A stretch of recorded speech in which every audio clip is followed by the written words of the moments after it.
Jake Sullivan, a 40-year-old tech consultant, sat in his home office in San Francisco's No Valley. Through the window, the Golden Gate Bridge loomed faintly in the fog, but his eyes were glued to his laptop screen. As a problem solver, Jake thrived on untangling complex issues, but on this evening, March 10, 2025, the problem wasn't code or a client project. It was an email that popped up on his wife Lauren's laptop, left open on the kitchen island. Lauren Sullivan, 38, was a charismatic PR executive whose career was soaring. Her charm and confidence made her a star to colleagues and friends. To Jake, she was more than a wife, she was his partner in building their family. Their sons, 12-year-old Ethan and 9-year-old Noah, were the heart of their world. Their No Valley home buzzed with Ethan's soccer triumphs and Noah's Lego creations, a testament to their shared dreams. Raised in a tight-knit family, Jake believed their marriage was unbreakable. One click changed everything. As Jake chopped vegetables for dinner, he noticed a notification on Lauren's screen from Miles, work. The subject, tomorrow. Curiosity tugged at him. He opened the email and froze. Last night was electric. Same place tomorrow. A winking emoji mocked him. His pulse raced. He knew Lauren's password, Ethan's birthday. With trembling fingers, he dug deeper.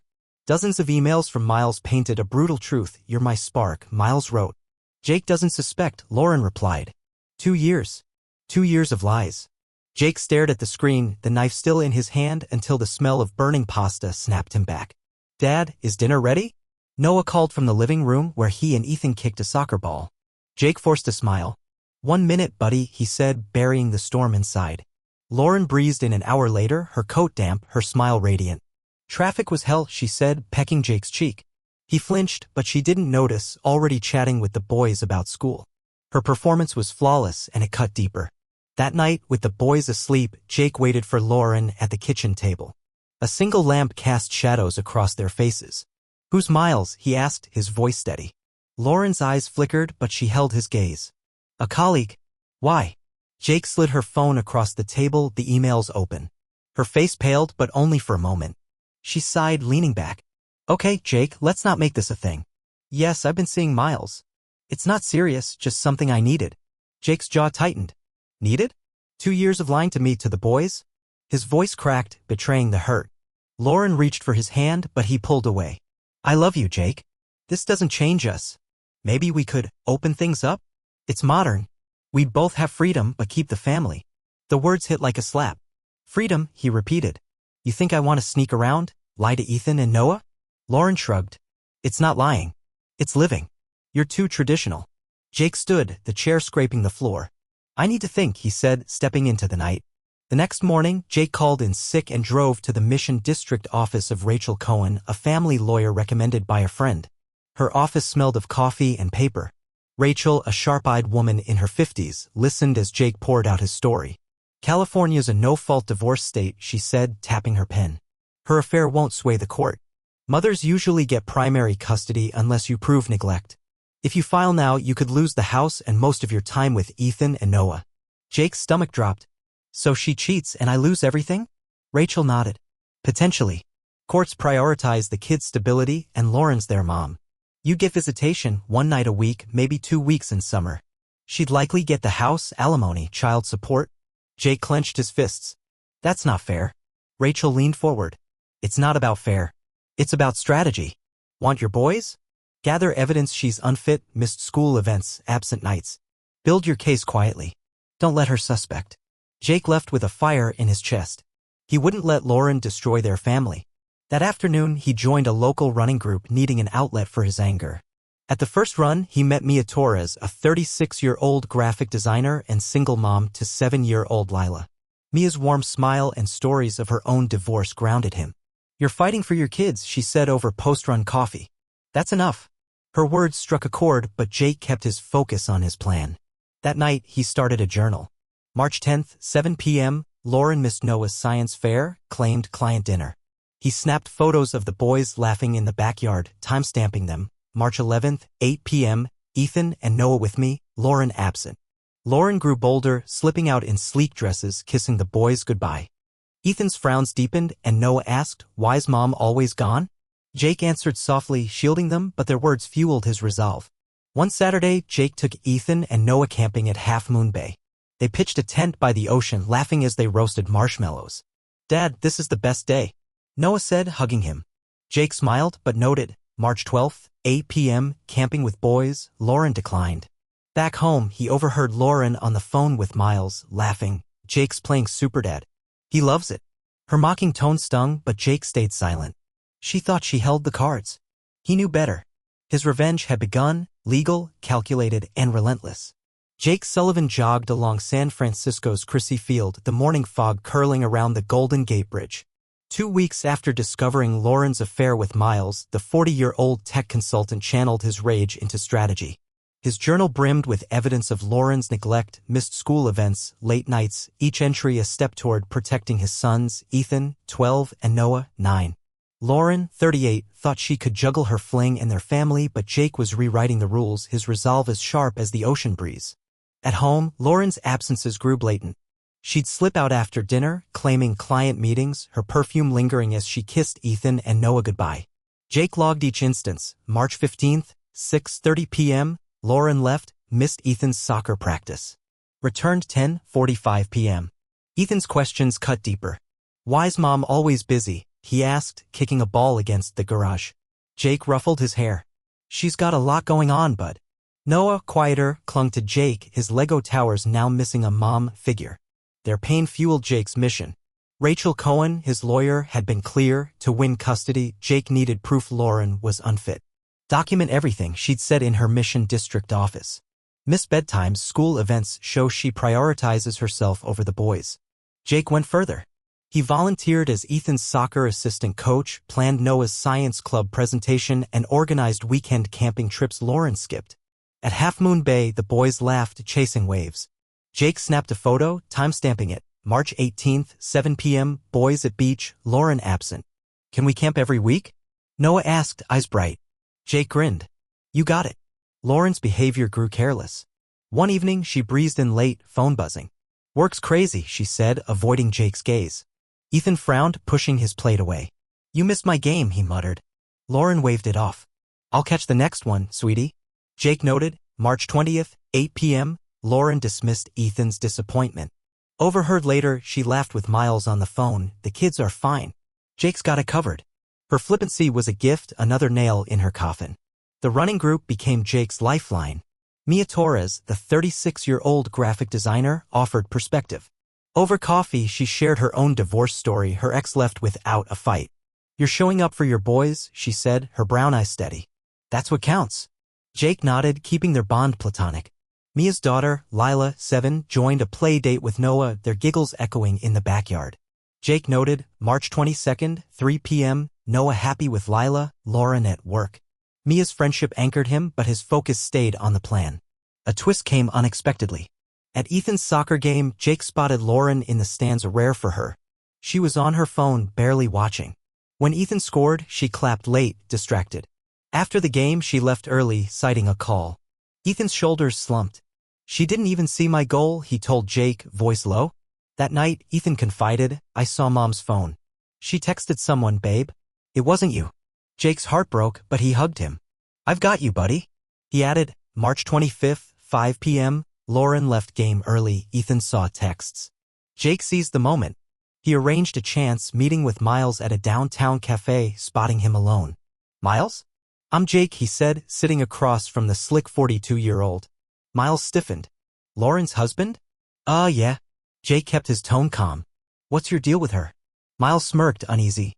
It's just a fling, man. I'm married, not leaving my wife. Lauren knows that. Jake leaned in. Does she? She's risking our family for you. Miles shrugged. Her choice. Jake stood, his jaw tight. Choices have consequences. He relayed the talk to Rachel, who nodded. This helps. If she's chasing a dead end, her judgment's shaky. Lauren's paranoia sparked. One night, she cornered Jake in the kitchen. Who's this Mia Ethan mentioned? She snapped, arms crossed. Jake raised an eyebrow. A friend from running. Why? Her eyes narrowed. He said she's great with the boys. You're replacing me already. The irony stung. You're one to talk, Jake said coolly. Focus on being a mom. Lauren flushed, storming off.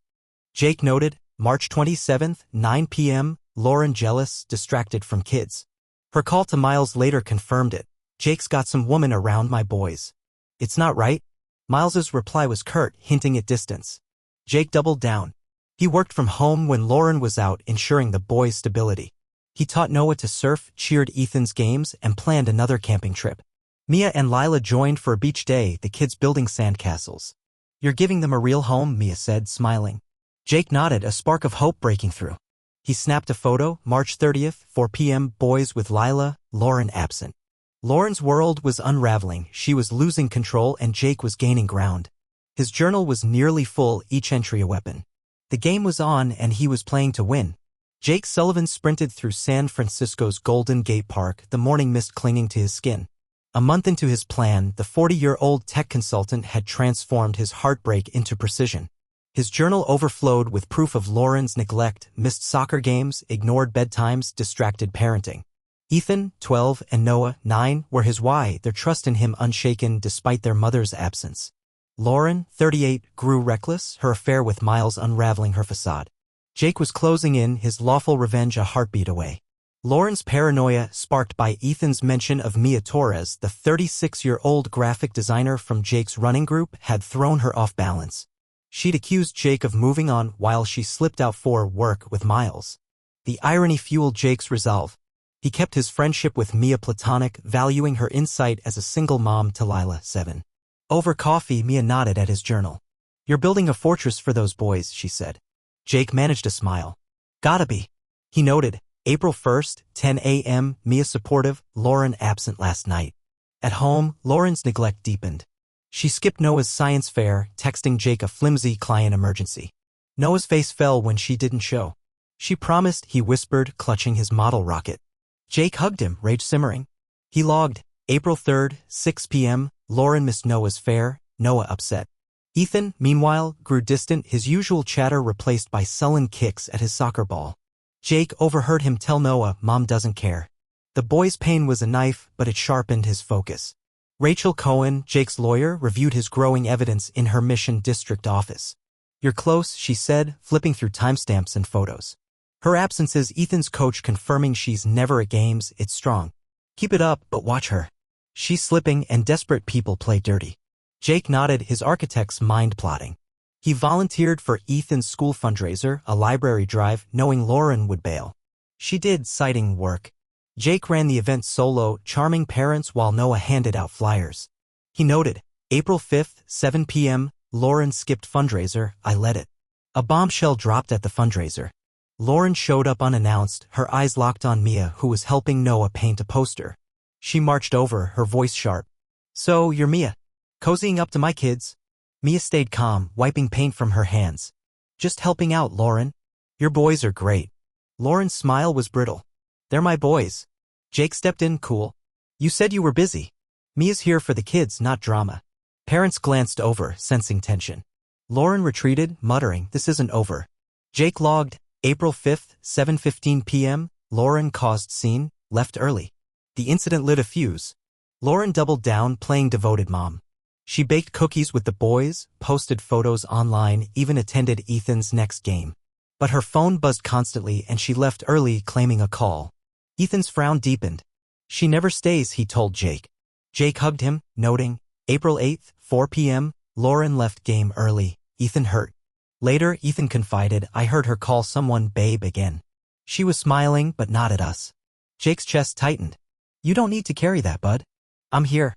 He added, April 8th, 8 p.m., Ethan overheard Lauren's call. Jake's confrontation with Miles lingered. Miles's admission, "It's a fling, I'm not leaving my wife," exposed Lauren's delusion. Jake tested her. He bumped into her and Miles at a cafe, Mia by his side for support. Lauren's jaw dropped, her arm linked with Miles's. "Jake? What's this?" she stammered. Jake smiled, calm. "Just coffee with a friend. You two look close." Miles avoided his gaze. Mia chimed in, "Nice to meet you, Lauren. The boys talk about you." Lauren's eyes darted, her poise crumbling. "We're just colleagues," she lied. Miles stayed silent. Jake noted, April 10th, 1 p.m., Lauren lied about Miles, flustered. The encounter rattled Lauren. She started checking Jake's phone when he showered, grilling Ethan about Mia. "Is she at our house a lot?" she asked, her tone sharp. Ethan shrugged. "She's nice. She helped Noah with his rocket." Lauren's face tightened. Jake stayed one step ahead, locking his devices and hiding his journal. He noted, April 12th, 7 p.m., Lauren questioned Ethan, ignored his homework. Her call to Miles that night was tense. Jake's turning the boys against me. Miles's reply was cold, distancing himself. Her desperation was clear. Jake upped his game. He took the boys camping again, this time to Big Sur. They hiked cliffs, roasted s'mores, and stargazed. Ethan pointed out Orion, his voice soft. Dad, you're always here. Jake's throat tightened. Always will be? He snapped a photo. April 15th, 8 p.m., boys happy. Lauren declined trip. Mia and Lila joined for a day, the kids racing along the shore. Mia caught Jake's eye. You're their rock. He nodded, hope flickering. Lauren, meanwhile, posted a selfie captioned work hard, play hard, oblivious to the boys' growing distance. A new twist it. Ethan found a receipt in Lauren's purse, $500 for a hotel spa dated during Noah's science fair. She wasn't at work, he told Jake, eyes blazing. Jake took the receipt, his mind racing. It was gold. He showed it to Rachel, who grinned. This shows her priorities. Keep pushing. Jake did meticulously. He coached Ethan's team, helped Noah with homework, and planned another fundraiser. Lauren's absence was stark, her excuses flimsier. Jake's evidence was a fortress and Lauren's world was cracking. She thought she could outplay him, but Jake was rewriting the endgame for Ethan, for Noah, for justice. Jake Sullivan stood in his San Francisco kitchen, the dawn light glinting off his coffee mug. 2 months of relentless planning had led to this day, April 20th, 2025. His journal, a fortress of evidence documenting Lauren's neglect, missed school events, late nights, a damning hotel receipt, armed him for battle. At 40, Jake was no longer the shattered husband who'd uncovered her 2-year affair with Miles. He was a father fighting for Ethan, 12, and Noah, 9, and today he delivered justice. Lauren, 38, remained oblivious, her lies fraying. Jake's lawful checkmate was here. Rachel Cohen, his lawyer, had prepped him in her Mission District office. Your case is airtight, she said, reviewing timestamps, photos, and Ethan's coach's testimony about Lauren's absences. The receipt from her work night seals it. She prioritized her affair over Noah's science fair. We'll push for primary custody and the house. Jake nodded, his resolve iron. That morning, he served Lauren divorce papers, sliding them across the kitchen counter before she woke. The boys were at school, the house silent, amplifying his focus. Lauren stormed in at noon, papers in hand, her face a mix of shock and fury. What the hell, Jake? She yelled, slamming them down. Jake met her gaze, calm. It's over, Lauren. I'm filing for divorce and custody of the boys. Her eyes widened. Custody? You can't take my kids. Jake leaned forward, voice low. You've been gone soccer games, bedtimes, Noah's fair. You chose Miles. I've got proof. Lauren laughed, bitter. Proof? I'm their mother. Courts won't care about your notebook. Jake stayed cool. They'll care when they see you left Ethan's game early for a phone call or spent $500 on a spa while Noah waited for you. I've got it all. Lauren's bravado faltered, her hands trembling. You're bluffing. Miles said. Jake cut her off. Miles? He told me he's not leaving his wife. You're chasing a fantasy and it's cost you our family. Lauren's face crumpled, but she rallied. I'll fight this, Jake. You won't win. Jake noted. April 20th, 12:30 p.m., Lauren defensive, mentioned Miles. Desperate, Lauren pivoted. That evening she sat Jake down, tears in her eyes. Let's fix this, she pleaded. I'll end it with Miles. We can try counseling for the boys. Her voice broke, but Jake saw the act. You had 2 years to choose us, he said, standing. You didn't. This is for Ethan and Noah. Lauren's tears turned to anger. You'll regret this, she hissed, storming out. Jake logged. April 20th, 7 p.m., Lauren tried manipulation, left angry. Her desperation was palpable, but Jake's evidence was stronger. A shock came the next day. Lauren's mother, Helen, arrived from San Diego unannounced. Jake braced for a fight, expecting her to defend Lauren. Instead, Helen's face was grim. Over coffee, she sighed. Lauren called me, crying. I thought it was stress, but an affair? With Miles? She shook her head. You're a good father, Jake. The boys need you. Stunned, Jake nodded. I'm trying to protect them. Helen squeezed his hand. You will. Her support was a game-changer, isolating Lauren further. Jake noted. April 21st, 10 a.m., Helen sided with me. Lauren's paranoia escalated. She tried turning Ethan against Jake, cornering him after school. Your dad's spending all his time with Mia, she said, her tone sweet but sharp. Don't you think that's weird? Ethan pulled away. Dad's always there. You're not. His words stung her and she backed off, flustered. Ethan told Jake later, his voice shaky. She's trying to make you the bad guy. Jake hugged him. You're smarter than that, bud. He added. April 22nd, 4 p.m., Lauren manipulated Ethan, failed. In court, Rachel was relentless. She presented Jake's evidence, timestamps, photos, the $500 receipt, and testimonies from Ethan's coach and Noah's teacher about Lauren's absences. She highlighted Lauren's fundraiser outburst, painting her as unstable. Lauren's lawyer argued she was a working mom, but Rachel countered with Ethan's words, she never stays. The bombshell was Helen's testimony. My daughter neglected her sons for her affair, she said, voice heavy. Jake's their rock. The courtroom hushed. Lauren's face paled, her hands gripping the table. Lauren's defense crumbled. She claimed she'd attended Ethan's games, but Rachel produced Jake's photos showing her absence. The spa receipt was the final blow, proof she'd lied about work. The judge, a stern woman, fixed Lauren with a hard stare. Parenting isn't a title. It's presence. Jake's heart raced as the ruling came, primary custody to him, with Lauren getting bi-weekly visits. The house was his, ensuring the boy's stability. Jake noted, April 25th, 2 p.m., 1 custody, house secured. Outside the courtroom, Lauren grabbed Jake's arm, tears streaming. How could you, she whispered, voice breaking.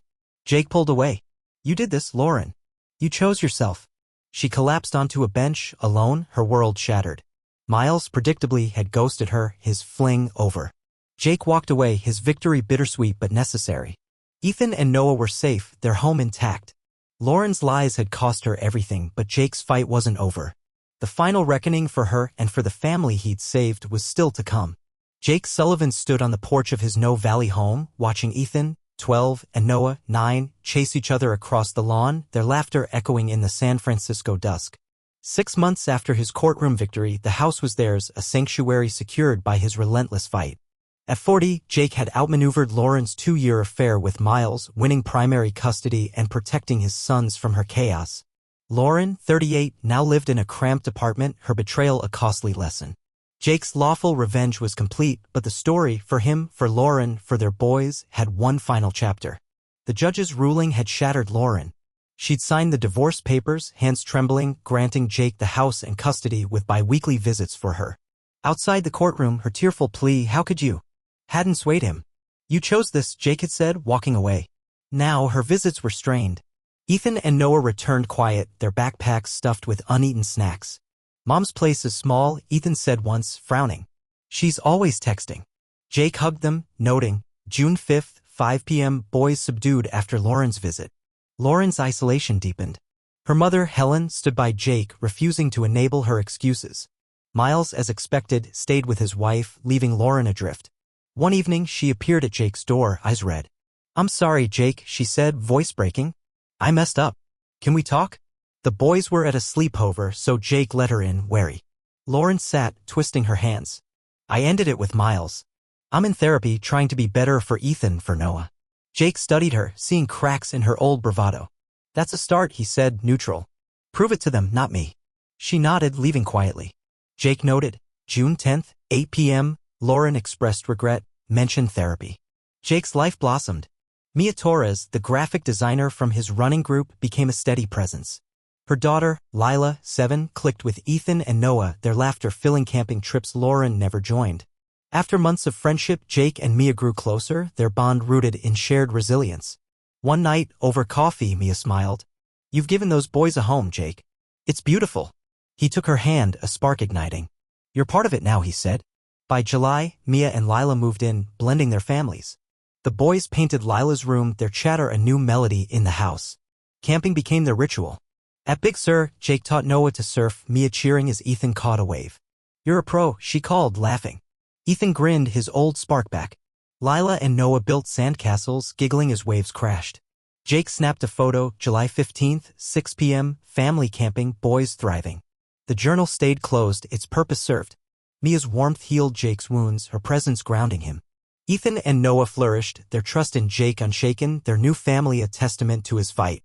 Lauren's path was harder. Therapy forced her to face her choices, prioritizing Miles over her sons, dismissing Jake's love. She wrote a letter to Ethan and Noah, I failed you, but I'm learning to do better. She never sent it, fearing rejection, but kept it as a vow. Her visits improved, she listened, put her phone away. At Ethan's soccer game, she stayed until the end, clapping when he scored. Noah noticed, whispering to Jake, "Mom's different." Jake nodded, cautious but open. "Let's see, bud." He noted, August 1st, 3 p.m., Lauren engaged at game. One August evening, Jake and Mia hosted a barbecue, the backyard alive with friends and the kids' laughter. Helen attended, hugging Jake. "You've done right by them," she said, watching Ethan, Noah, and Lila play tag. Lauren wasn't invited, she wasn't ready. Across town, she sat in her apartment, journaling for therapy. "I lost them because I chose wrong," she wrote, her regret raw but her growth real. She attended Ethan's next game, standing quietly in the back, her applause a small step toward redemption. Jake's victory wasn't Lauren's destruction but her chance to rebuild. At Big Sur, under a starlit sky, he watched Ethan teach Lila to spot constellations. Noah tugged his sleeve. "Dad, are we okay now?" Jake pulled him close. "Better than okay, kiddo." Mia met his eyes, her smile warm. The boys' laughter rang out, their home secure. Lauren's consequences, losing her family, facing her flaws, had sparked her slow change. Jake's fight had saved his sons, giving them stability. For Ethan and Noah, he'd won. For Lauren, redemption was a work in progress, but the moral reckoning had set them all free.